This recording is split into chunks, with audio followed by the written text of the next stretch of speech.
You are listening to the Starter Girls podcast with Amy Lafitte and Jennifer Loading. And whether you are starting a project, starting a business, starting a brand, or starting a movement, we are here to talk about it. And we're so excited to be here today with some fabulous guests. And Jennifer, tell me what we're so excited about today. Oh my gosh, we're excited about a lot of things, aren't we? Always. We're always excited about a lot of things. Always. When are we not excited, right? True. So yeah, we're going to get jumping in here pretty quick, but we want to talk about our Starter Girls Weekly Top 3 real quick. We're kind of mixing things up a little bit, so we're going to have fun with this. So we want to know what your low-carb cheats are, because as you know, Amy and I do low-carb. I don't know if we always love it, but we do low-carb, right? We love some things about it, sometimes we don't, but we want to hear from you, and we are going to jump on at the end of the week, and we are going to do a low-carb cheat roundup. Yes. So you'll get to hear from Amy and I what our low-carb cheats are, but we want to hear from you. So be sure you tune in. You can either send us an email at startergirls@yahoo.com, or you can go onto our Facebook page and send us a private message in there, and then we will, on Friday, we will announce those. I love it. I can't wait. We're going to have so much fun in that live. Absolutely. So we're going to get started here and jump right in. We have a fabulous guest coming on here. I'm super excited about this guest. Oh my goodness. So we met at a networking event probably 2-3 weeks ago, not that long ago, right, Bracey? And it was interesting because we walked into the event and somehow we were instantly introduced by a mutual person. He's like, oh my gosh, you're a coach, we need to get together. And so what's so neat about him is he is just a really all-around great guy. He's got a great background, and you guys are going to be blown away by his story and what he's doing. And so I want to introduce him to you really quick. This is Bracey Wright, and just a little bit about him. He is a personal coach. He works with high-performing athletes and solo entrepreneurs that want to create exponential growth. And we like the word exponential growth, right? We love that word. Get this. He spent 15 years playing professional basketball. That's so cool. Yes. And so, am I correct when I say you were on the Minnesota Timberwolves for a short time? That is correct. And then he went international. And so he just retired from basketball last May, am I right? Yes. So he has an incredible story. You guys are going to love hearing from him. And so he says basically what he does is he helps his clients achieve their potential and then motivates and challenges them to create even bigger vision. And so I want to welcome him onto our show. Bracey Wright, we're excited to have you here. Thank you, ladies. It is a pleasure to be here. Awesome. Yes. Yeah, so we always have some rapid fire questions just so our audience can kind of get to know you really fast. So the first one is, are you a morning or a night person? I'm a morning person. Absolutely. I love getting up in the morning, getting my day started. I feel like the earlier I rise in the morning, the more I am able to get accomplished. That's fantastic. I love it. Are you a cat or a dog person? I'm a dog person. I'm very relaxed, very calm. So when I have a chance to be around dogs, they allow me to get my energy up and I feed off of that. I like that. Yeah, I know. You always come home and feel loved, right? Right. He's in good company because we have dogs. We like them. You're in good company. Yeah, and what's your favorite food? My favorite food is Indian food. Oh, interesting. Yeah, nobody ever says that, and I love Indian food. Do you know there's a buffet that's yeah. I love Indian food. It's so good. That's interesting. Such flavorful and amazing food, and I love the Indian culture. So that's something that anytime I have a chance to get Indian food, anytime I have a chance to be around, the smells and the environment, I'm always taking that opportunity. Smell the curry. Yeah. You're there. I love Feels like home. It's so funny because I don't know that we've ever had anybody say that. And that's not necessarily my favorite food, so it wouldn't be my first thing to say, and I've never heard anybody say that. It sounds like steak and macaroni and cheese, and we had sushi, we've had poke bowls, what else? Yeah. We've had all kinds, but not that one. A lot of sushi, yeah. Yes. Well, for my birthday, I always like to go do Indian food, so now I have a friend, because my husband doesn't even want to go, so I guess we'll go together. There you go. You got somebody to eat Indian food with you. I know. Love it. I love it. So I guess just so our listeners know a little bit about you, so what do you do and what makes what you specifically do unique? That's a good question. Well, I'm a personal coach. Most people would say just a life coach. So that's what I do. I help people to, like Jen said, achieve exponential growth within themselves and in their lives. And I think what makes me unique is a couple things. Is that whenever I'm working with a client, I really try to create them everywhere I go. And what I mean by that is a lot of coaches, they focus on the coaching conversations, the coaching that happens within the conversations, but great coaches, it's what happens between coaching sessions. And whenever I'm out having experiences in my day-to-day life, I'm always trying to pick up insights. I'm always listening for insights when I'm having conversations, and maybe I can take that back to my clients. Maybe I can have insights in my own life that I can share with my clients, whether it be a book I've read, article I've seen, or maybe a course that could be something that's relevant or value to my clients. So I'm always trying to create my clients anywhere I go. I'm always thinking about them, always focusing on helping them achieve what they wish to achieve. And then the other thing is that I'm so committed to my clients. When I'm working with them, you're going to be hard pressed to find another coach who shows up and is really committed the way that I am. That's so awesome. That's awesome. Well, and two, I want to talk a little bit really quick because, as we know, he's a former basketball player. But when we sat down, I had a long conversation with him, and he was talking a lot about his experience with that and how you were actually, when you were on the teams, you were coaching other players. And so I feel like that insight kind of comes into what you're doing today. Do you want to talk a little bit about that? It does. Because you shared that with me, and I think that would be a great thing for you to share here. Yeah, well, throughout my career, I've had a chance to work with a lot of great players. Early in my career, I got a chance to be around Kevin Garnett. I'm not sure if many listeners may know who he is, but he was a Hall of Fame, basketball player in the NBA, and he taught me a lot of life lessons. And as a young player, I didn't really apply those lessons. But as I got older, I really started to see the value in those. So I began to share those just insights in the conversations that I had with a lot of the young players and players of my age that I worked with. And being a professional athlete, you're always in close contact with one another. You're traveling on the road with this group of guys, you're in hotel rooms, you're in the locker room, so your communication is always very close communication, very deep conversations, and they go far away from basketball. So I used a lot of the insights that I was able to gain through just my life and take it and apply it to helping these younger guys who were coming from the States, and maybe a lot of times they didn't even know the country that they were going to. They didn't know anything about that other than this team that they were playing with. Maybe for some of these guys it was their first time being away from the States. So they were looking to an older person who had been there to really just kind of show them the ropes, really kind of help them settle in. And I think one thing about me is, like you said, I'm naturally calm, I'm naturally just low key, and so my energy, I was able to really always connect with these guys.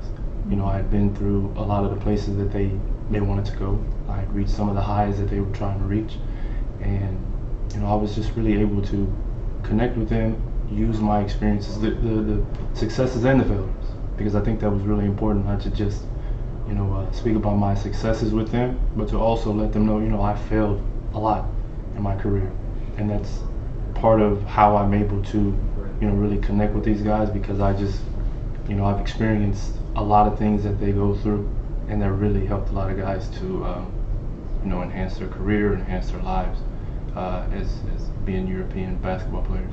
That's great. I know. I love it. I know. I want to spend the whole time I talking know. about the NBA. I don't know if we should, but yeah. I mean, I'm so intrigued about even just when you were giving your definition of a coach.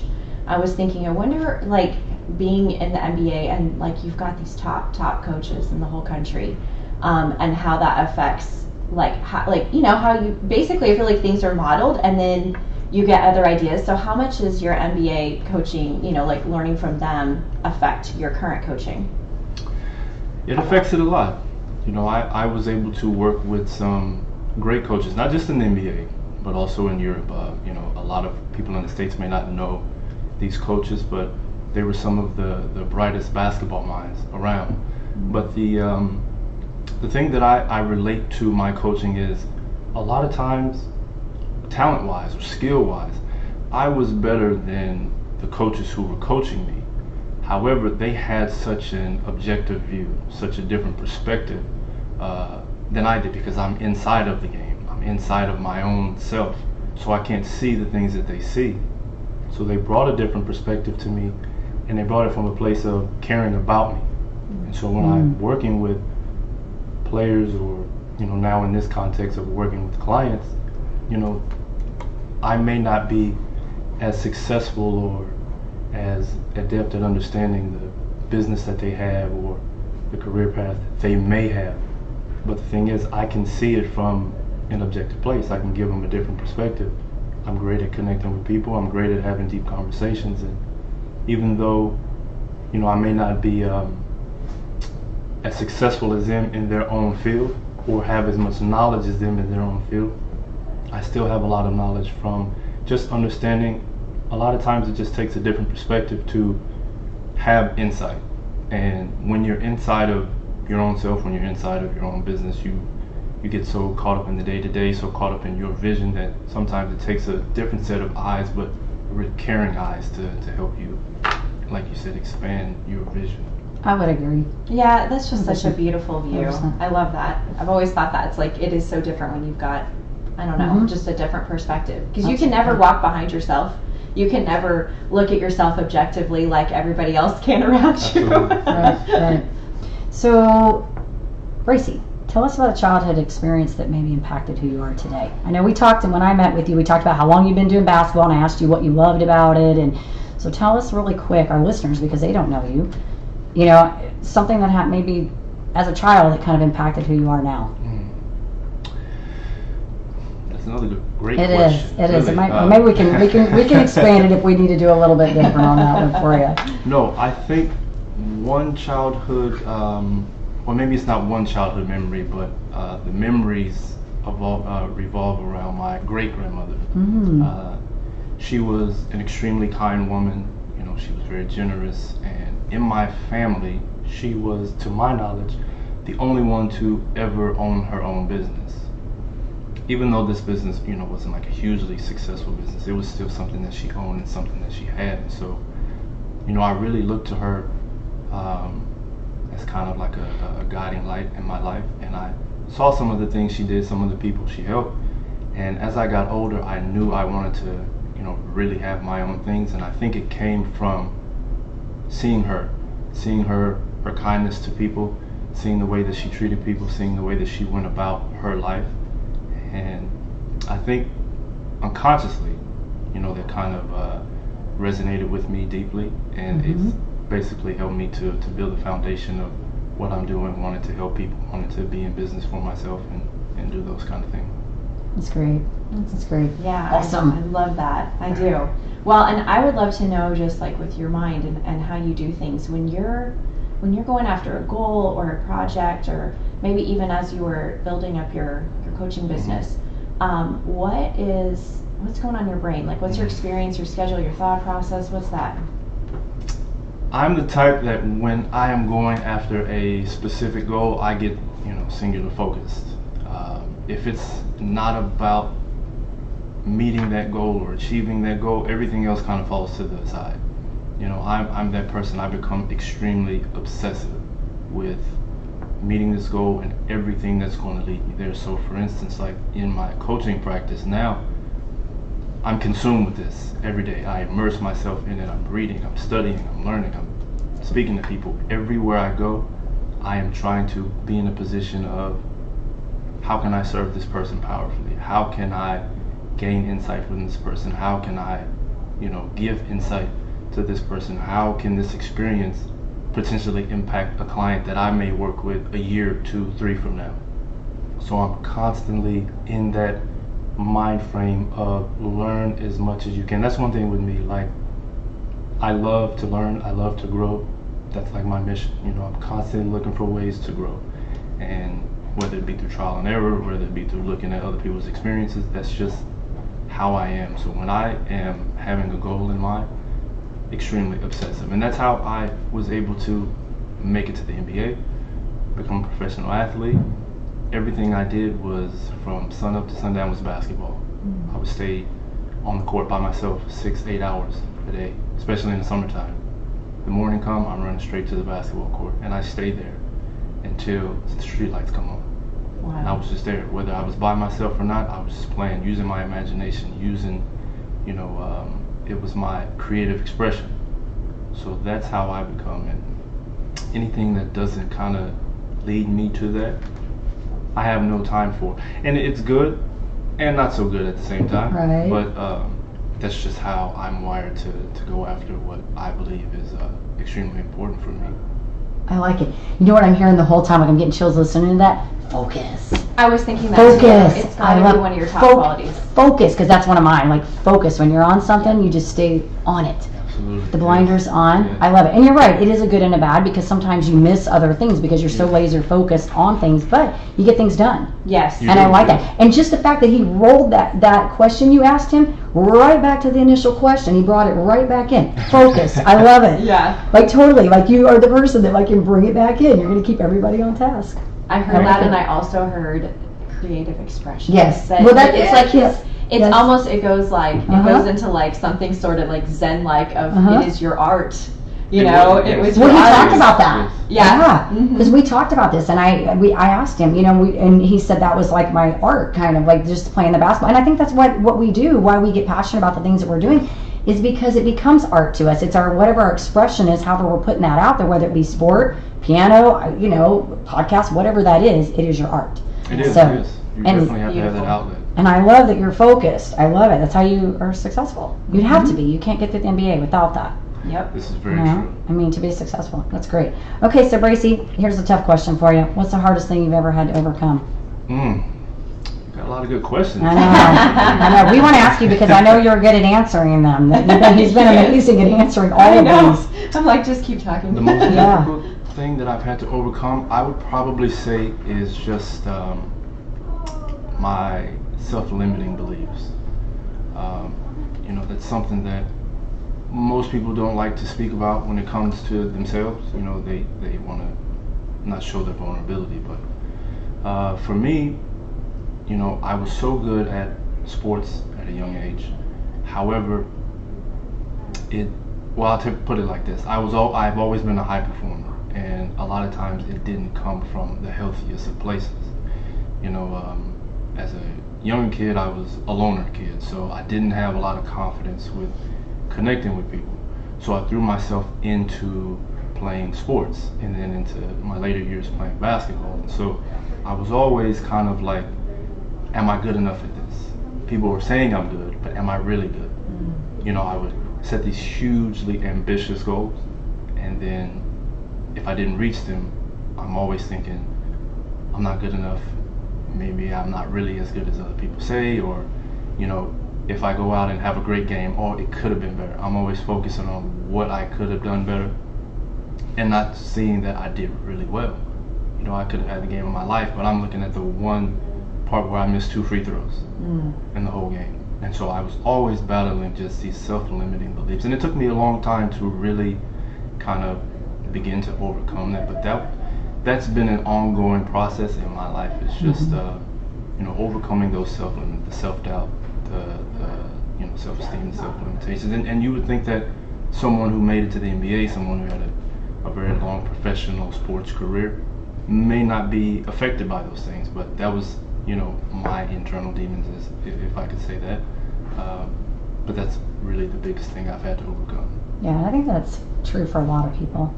It gets back to those thoughts that we have that are Yes. ingrained in us, Yes. and no matter how I always tell people you learn to be mindful and get around them, but we all struggle with them, I think, at different times, and they surface at different times, and you can go about and be extremely successful. And so I think it's so great that you said that on here, because you're right. I think a lot of people, we put people on these pedestals, or we think that this is where they are. Absolutely. We all wrestle with demons. We all have our own things, whatever that is, and we all have to work at getting around them. And I was even writing a blog yesterday. I'm in the process of finishing, but it's about sabotaging behaviors and just, the art of learning to be aware that you have them and how do you sneak around them. It's very true. Because people that are mentally strong still suffer from that stuff. They Yeah. just learn how to get around it. It's true. A lot of people don't know where those beliefs come from. They're rooted in your Right. some experience from your early childhood life. Right. And a lot of people, they struggle with certain things. They don't really know exactly where it comes from, so it's hard for them to kind of get I back agree. and work through that and work around it. Yeah. I would agree. You and I could talk for a long time, Bracey. We did when we met. I'm like, we could probably sit down some more and talk. I know. Right, He's right. easy to talk to. Oh, he as well. is. He's I good. know. He's so calm, and I know he's fun to talk to. I know. Well, one of the things I think would be really fun to know is, in everything you've done in your life, who is your biggest influence, or do you have a couple of influences? I do have a couple of influences. Like I said earlier, my great-grandmother was a huge influence on my life. I would say I had a couple of coaches when I was younger. My high school basketball coach and then my AAU coach.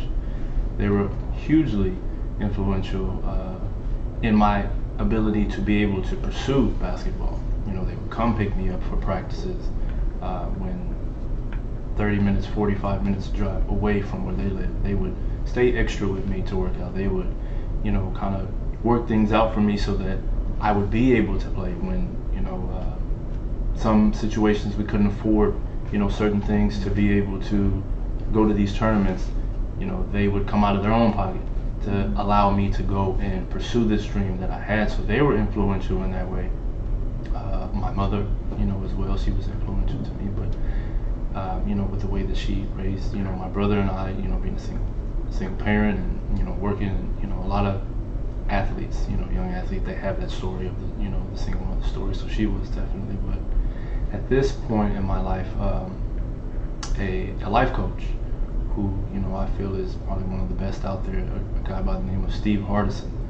And the way that he lives his life, the way that he approaches people, the way that he approaches the art of coaching, the way that he is in his relationships with his wife and his children, he's become my mentor, and we speak, you know, every so often, and I'm always trying to pick his brain. You know, you usually have to pay him a very large amount of money to work with him, so I'm always trying to find ways to get past that, just to get a little, you know, piece of insight here and there. But you know, he's been hugely influential on my coaching journey, and just in my personal growth journey. Just to be able to look at him and to kind of, he embodies what I wish to be, not wish to be. He embodies what I want to be in my life and with my relationships and with my business. So he's been tremendously influential for me now at this stage in my life. I love that. Powerful. Yeah. Yeah, and even John Maxwell, he talks about this. He says, someone who's really great, talk to their family. And if their family says they're great, you know, so I think to be a good coach, you've got to have the professional aspect, but yeah, even more like to look in deeper. So Absolutely, yes. Yeah. I love that. All right, Bracey, so what have you learned in your journey that can help people persevere in whatever they're trying to accomplish in their own journey? This is a question we kind of snuck in on. Just be resilient. You know, you in life, you're going to have your ups and downs. No matter how successful you get, there's always another level that you can go to, and there's always something that stands in your way from getting there. And if you are resilient, if you know, take the mindset of, I'm not going to stop until I get this. Like I like to use the words, you know, until, you know, you try these things until they work. You know, you read the books until you get it. You take the courses until you understand it. So you pursue this goal until you get it. If it's a goal that, not necessarily a goal, but if it's a cause or a mission that sets you on fire inside, then you know that no matter what, if I didn't get paid a dime for this, if, you know, this was the only thing that I could do, I would pursue it with everything I have. If you have a cause or a mission like that, you stay resilient on the course to getting that. So that's how I have been able to achieve the things that I've been able to achieve, is I've just stayed resilient. I've had my setbacks, I've had my, you know, ups and downs and my failures and successes, but the one thing that I remained was I never allowed it to keep me down. You know, I never stayed down. Sometimes I would be very critical of myself, but then I try to snap out of it, and I know that, okay, this is important to me, and I have my why it's important to me, so I stay resilient and I keep pursuing it. So that's one thing that's beautiful. I know, I'm getting just fired up right now listening to all this. Getting me excited over here, Bracey. All this fun stuff. Be resilient. I like it. You know what I'm hearing in that is the plan B. There's always another plan. Yes. There is always another plan. I talk about this all the time. There is always another plan. Like people shut down. They like have plan A, and then plan A doesn't work, and they go, oh, okay, I guess I'm done. Shut the book. I'm finished. It's true. People get into these loops where they'll try one thing, then they'll try a second thing, they'll try a third thing, then they'll keep repeating these things and trying to get different outcomes. Right. You know. Yeah. If this is important for you, if it's important to you, if this is something that you really have to do, you may fail 10 times, but there's always another way. Resourcefulness. You always have to be resourceful. Yeah. And, you know, whether it doesn't work out the first 5-10 times, keep trying. Shift your perspective, shift your thinking, shift your, the way that you are viewing it, a tactic that you're doing, a strategy. There's always a way that you can improve to take the next step toward what you want to get. So just stay resilient and keep going. Yes. I know. It's so fantastic. Oh, It I love is. it. I love Yes. it. So something we love to talk about too is just the bigger picture beyond us, which you definitely live in that mind space. But what is your charitable cause for our world? Man. Another good question. That is really good. My charitable cause for the world, I think the way that I try to live my life and the way that I try to be is just through, motivating, being an inspiration and educating people. So I may not have one specific cause, but I think that I try to come from that place when I'm dealing in all of my, dealings that I have. I think the one thing that I do want to do is I really would like to, change the world in my own way. So I look back and say, okay, how can I do that? Well, the reason I really like to work with, athletes, entrepreneurs is because they have such a huge platform. Mm-hmm. So many people, you should look on social media, so many people follow these people, these athletes and these, people who are having their own businesses. So if I work with them, I'm able to help them gain an insight. I'm able to help them transform their lives. And then they go and they have such a platform to where they can now influence so many other people. So just by me, having a cause of doing something one-on-one with somebody, they can in turn, and I can indirectly affect so many people's lives. And then on a larger scale than that, I'm big into philanthropy. I love philanthropy, whether it be like, things around nature, things around, like I said, education, and learning and teaching. So that's kind of my mindset with that. That's awesome. I keep hearing the word legacy. Yes, when you're saying I that. did too. I did Legacy too. is that's very, very important. Yeah. And I began to think about that just a few short years ago. Like, what is my legacy going to be? I was getting ready to transition away from basketball, and I really took time to reflect. Like, what do I want my legacy to be? What do I, if I'm not able to leave any amount of money, what do I want to leave, on this earth? What do I want to leave for my children? I want to leave a legacy for them, a blueprint. This is how you can, live your life. This is how you can maximize, your relationships, your experiences. And so in everything I do, I'm always thinking about how I can create a legacy that will, outlive me for however long. Yeah, I love that. Beautiful. I love it. All right, Bracey, fun question for you. If you could be any superhero or character, who would you pick? This is a fun one. We're getting all unserious now. It's our last fun question for the day. I don't know his name, but it's the guy from the X-Men. Okay. I don't know if he's a superhero or not. The guy. It can be whatever you want. The guy Yes, it's Professor Xavier. Yes. That guy. Yes. Okay. Professor X. Yeah, that's good. You knew that. I knew who we were talking about, but I didn't know the name. That's I used to good. read all the comic books. Yeah. I'm into it. I like him awesome. because he has the ability to influence so much with his mind. He has Yeah. that influential power, with his mind, and he can do all those things. I'm not so much in the comics, but I do remember watching that movie and seeing him do all these things like crushing cars with his minds, and I thought that was unbelievable. Yeah, that's awesome. That's I awesome. love that. Yeah, you definitely got a good brain going on there. That's awesome. I love it. It's awesome. Well, cool. Well, Yeah. how do our viewers, if they want to get in contact with you, what's the best way for them to reach you, or a couple different ways? What's your preference? I have a Facebook profile. It's not so much, but it's just something to put me out there on social media. I'm not big on social media, but I do have a Facebook profile. You can find me, just Bracey Wright. You can also contact me through my website, which is armandbraceycoaching.com, and you can just email the email that's at the bottom of the website, bracey@armandbraceycoaching.com. He has a really nice website, by the way. Cool. I checked it out. Because of course before I met with him, I told him I already had checked him all out. I went and looked all up all his stuff. I knew what he had done. I was like, I'm gonna check this guy out. I gotta see who I'm talking to here. He's got impressive records. So well, this was awesome, Bracey. You Thank did you a so great much. job. Thank you. I'm like, I could listen and talk for a while. Like I he's just know. so like zen about it. I I love it. I love it. Thank you. So we want to say to our listeners, if you enjoy our podcast, please be sure that you give us a rating on both Facebook and iTunes. And we also want to drop real quick a note out there that we have a big event coming up on April the 4th. We have invited Bracey to come out to our event. Yay. And be sure you get your ticket. Our event is posted on our Facebook page. If you want to check it out, we've got the fabulous Brianna Reyes coming to speak. We're super excited about it. Former Top 100 American Idol finalist. We are excited.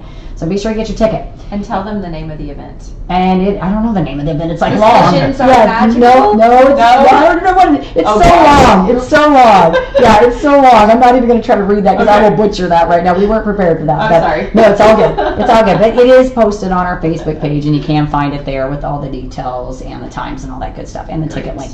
So with that, I think it's time to wrap up with our mantra. Mm-hmm. All right, so it's a great day to be brave. You might as well start now. You have the power to change your circumstances any day you decide. Let today be that day. Rise up, be amazing, be you, do you. All right, you guys take care, be safe, and be kind to one another. We'll see you next time. Bye-bye.